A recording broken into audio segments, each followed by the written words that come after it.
Welcome back, everyone. You're watching Network Africa, coming to you live from our studios here in Lagos, Nigeria. Well, let's talk a little bit more about the issue of corruption.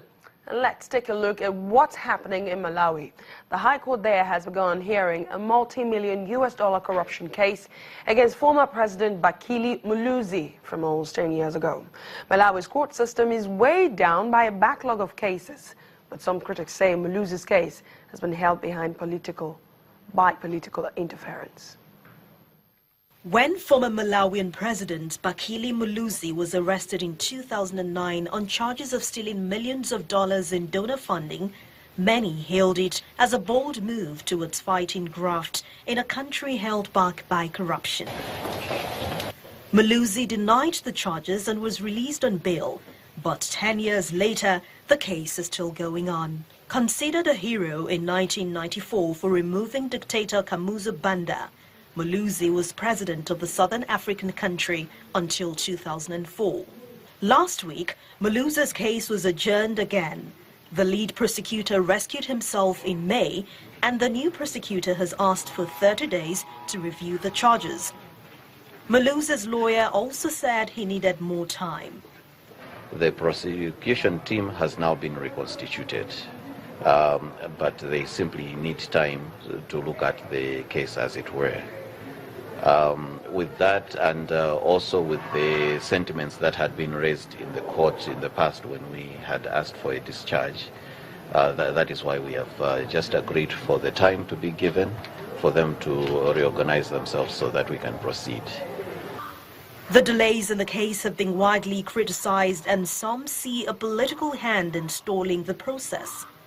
State anti-corruption officials deny the claims, and they say they are still committed to the case. Landlocked Malawi has struggled with corruption for years, most recently losing crucial international support because of it. Well, British voters are going to the polls. Well, they are already at the polls.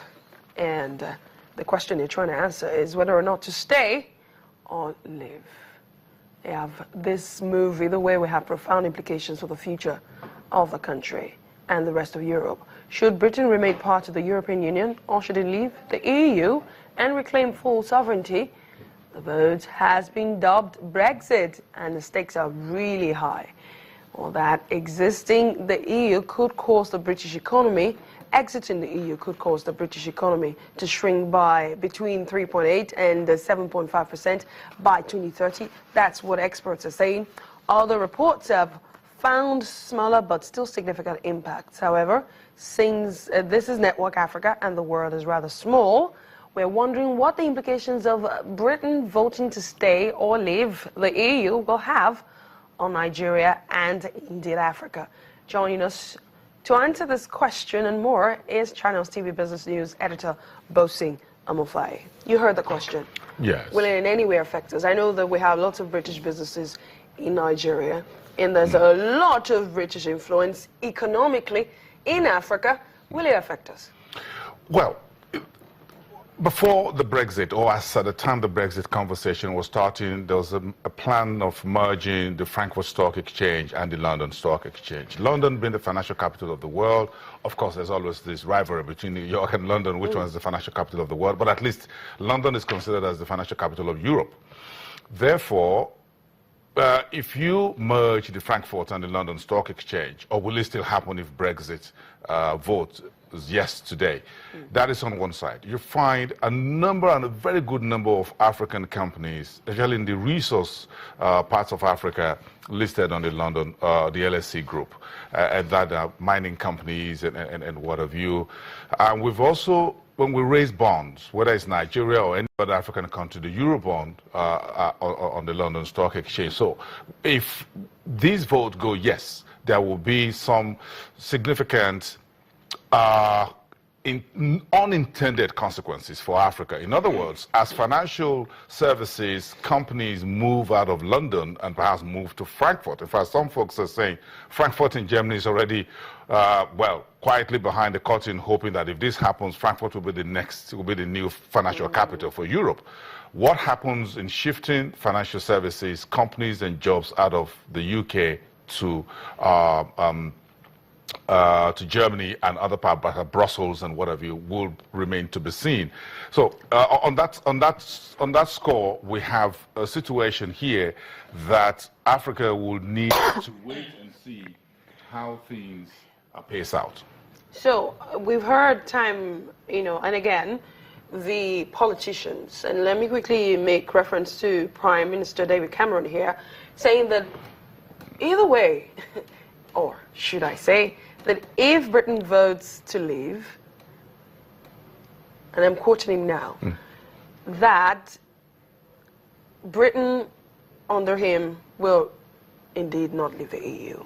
Will this have any sort of implication to whatever happens today? Because according to him and according to these reports, Britain is not likely to leave. Yes. Well, this is a very significant geopolitical development since the end of the Second World War for Europe. Europe had moved significantly since the end of the Second World War to integrate together and have common currency, have a common commission, political structure, citizenship, what have you. And have gone a very long way here. Even though with the advent of the supranational currency, the EU, Britain decided to hold on to the British pound and decided not to join the common currency. So they had a common everything, but not a currency. That was quite significant. Now looking back, what if Britain had dropped the pound way back? Now, coming back to Africa and Nigeria, where we have significant interdependence politically, pre-independence, whether it's Ghana, Nigeria, a number of African countries took their independence from Britain. Where are we as far as this is concerned? I'm sure at some political level, some discussions or presidents here will be talking to each other and say, look, if this happens, what happens to us? Will the countries that got independence from Britain be better off or be technically worse off if the Brexit happens or if it doesn't happen? So if UK leaves Britain, what does it mean for Nigeria? So exactly, that's my question. Don't throw it back at me. I'm asking you, what happens to Nigeria? Because, I don't want to mention the businesses. Because of the interdependence of the global marketplace in business, trade, and finance, we're going to feel part of it. We can't run away from it. Is it do we gain or we lose? And then if we gain, how much? If we lose, how bad? Well, as much as the knock-on effect from the rest of the world hits the UK, we will feel part of that because that is our destination for Nigeria and a number of African countries. Whether we like it or not, we will feel part of it. Companies won't exit the UK and we won't feel the impact in terms of trade.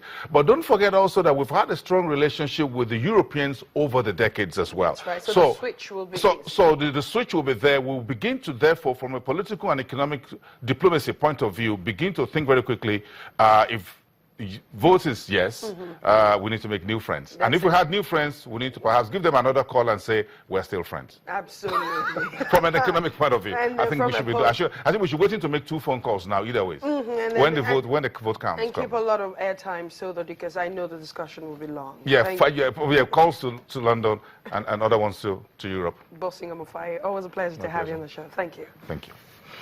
Let's move to Kenya, where the President, Uhuru Kenyatta, has signed an anti-doping amendment bill into law in Nairobi.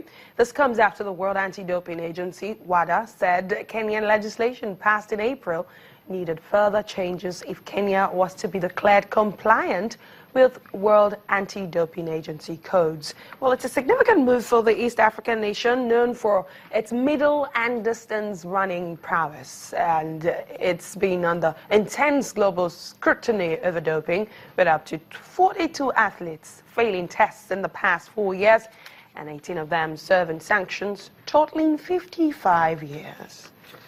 Oh. That's a lot of years. Let's take a break on Network Africa. When we come back, we'll bring you the latest on the Pretoria demonstrations, which have been going on all week.